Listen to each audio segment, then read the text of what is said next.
En Australie maintenant, un groupe d'adolescents est soupçonné de préparer une attaque terroriste à Melbourne.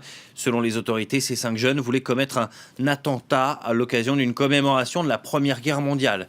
Ils ont entre 18 et 19 ans et se seraient inspirés de l'organisation État islamique. Florent Rodeau. Après un mois d'enquête, la police australienne est finalement passée à l'action. Dès les premières heures du jour, une unité antiterroriste pénètre dans cette maison. À l'intérieur, un groupe de jeunes hommes d'à peine 18 ans. 5 d'entre eux sont immédiatement arrêtés, dont 2 pour des activités liées au terrorisme.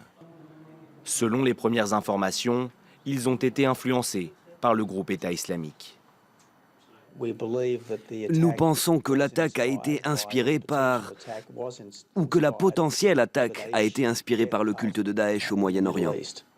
Les autorités les suspectent d'avoir planifié une attaque au couteau lors des célébrations du 25 avril prochain à Melbourne.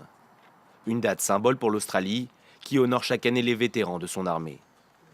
Après une série d'attaques ces 6 derniers mois, la police a désormais la certitude que le visage du terrorisme a changé. Ce type d'attaque est très rudimentaire. Comme nous l'avons dit précédemment, tout ce dont vous avez besoin aujourd'hui, c'est d'un couteau, d'un drapeau et d'une caméra. Et n'importe qui peut commettre un acte terroriste. C'est donc une façon de faire totalement différente.